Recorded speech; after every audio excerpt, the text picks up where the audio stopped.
Assalamualaikum warahmatullahi wabarakatuh. Waalaikumsalam warahmatullahi wabarakatuh.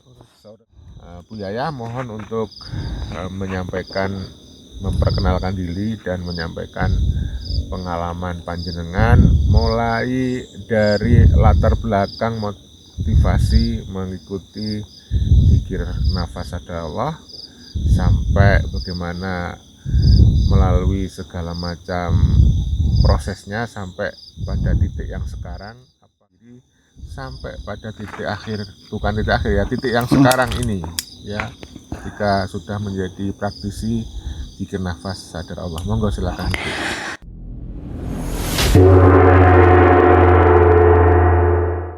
Terima kasih waktu yang udah diberikan kepada saya.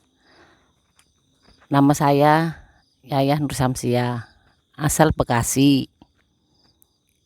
Pengalaman saya menemukan zikir nafas asal muasalnya dari hutang. Hutang itu enggak saya makan, ketipu lah istilahnya, ketipu. Jadi bingung, kita udah kesono kemari, segala cara udah saya usahakan sampai hutang bank,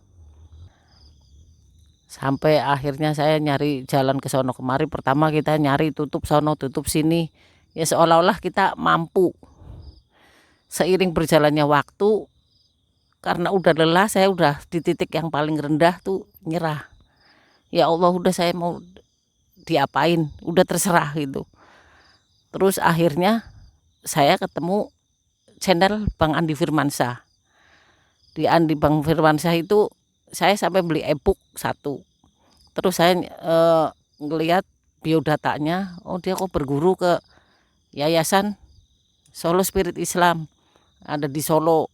Akhirnya pas habis Covid, ada pertemuan pertama di Solo tuh saya ikut.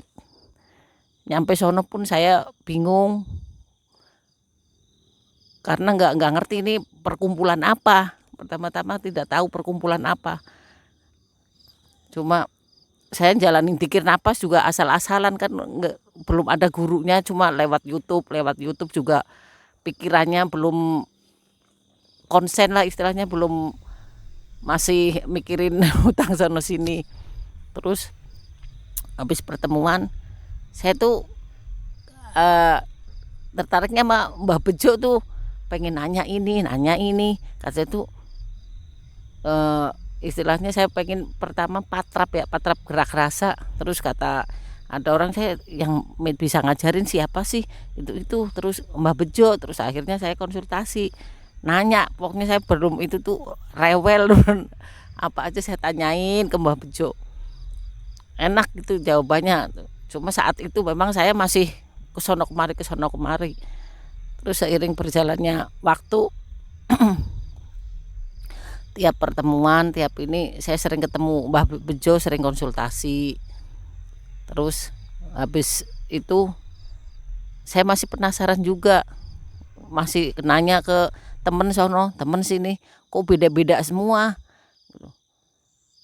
nggak sesuai istilahnya dengan hati saya. Terus seiring berjalannya waktu, saya berdoa, ya Allah, berilah saya guru dohir untuk saya bisa mengenal Allah dan mengenal jati diri saya. Terus saya dalam hati tuh tertujunya sama Mbah Bejo, dan sampai sekarang tuh nyampe ke Banyuwangi. Jadi saya sampai ke Banyuwangi, ya udah kerentak hati saya. Ya udah, nanti di sono udah terserah dia mau ajarin apa, ikutin. Begitu ceritanya. Terus alhamdulillah hutang-hutang juga atas kehendak Allah sudah lunas semua, walaupun aset-aset terjual. Itulah cara Allah untuk kita biar nggak melekat. Jadi apapun yang kita punya tuh hanya titipan. Setelah menjalankan zikir nafas, buat saya pribadi dan khususnya buat keluarga saya banyak perubahan. Walaupun belum maksimal, tapi sudah di hati saya sendiri sudah tenang, sudah bisa menerima, sudah nggak bisa marah, apalagi kesel, udah nggak bisa. Cuma mungkin kalau sedikit-sedikit masih kadang kalau ada orang ngomong rasanya suka nimbrung itu, tapi kadang langsung sadar, langsung diem. Terus untuk anak-anak juga sudah mulai banyak perubahan. Untuk suami, anak-anak udah mulai perubahan dengan pokoknya tikir nafas itu sangat membantu. Kalau saya pribadi tikir nafas dari habis maghrib sama subuh itu rutin, tapi belum sampai yang sampai berjam-jam, bukan, paling seberapa jam, paling lama setengah jam.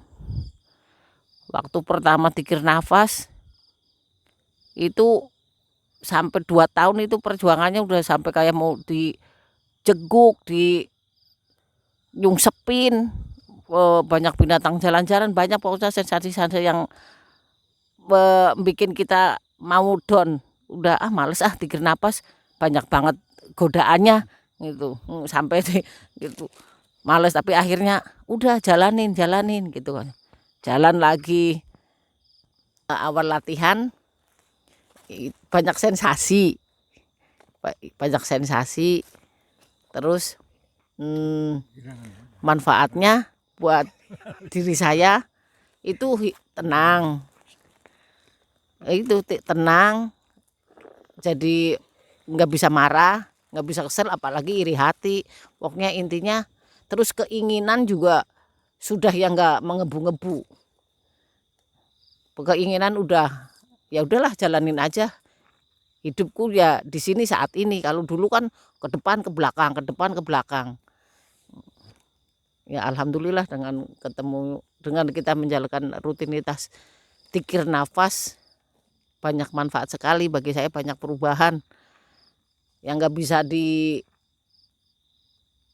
diucapkan dengan kata-kata, hanya bisa dirasakan.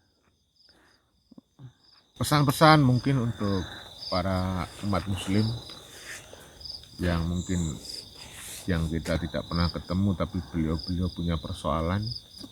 Apa pesannya untuk beliau umat muslim?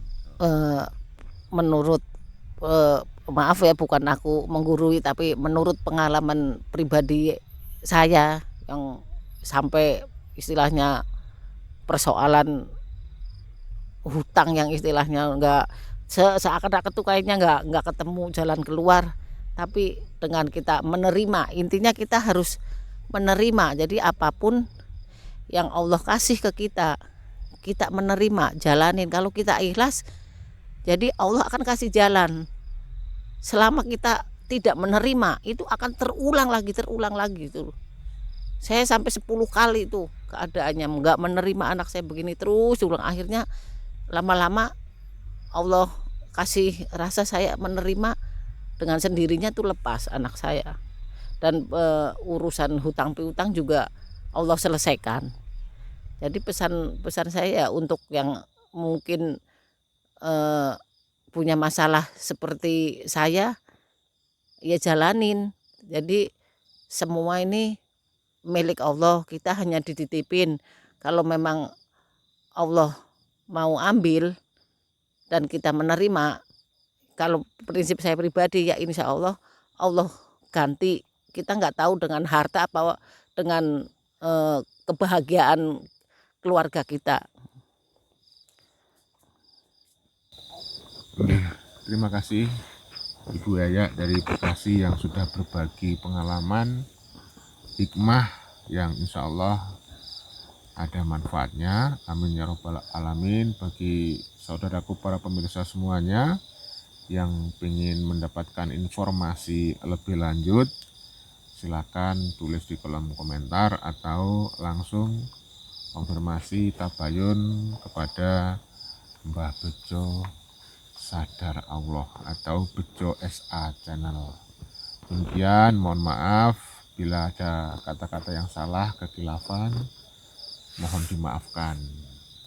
Akhirul kalam, billahi taufik wal hidayah. Wassalamualaikum warahmatullahi wabarakatuh. Waalaikumsalam warahmatullahi wabarakatuh.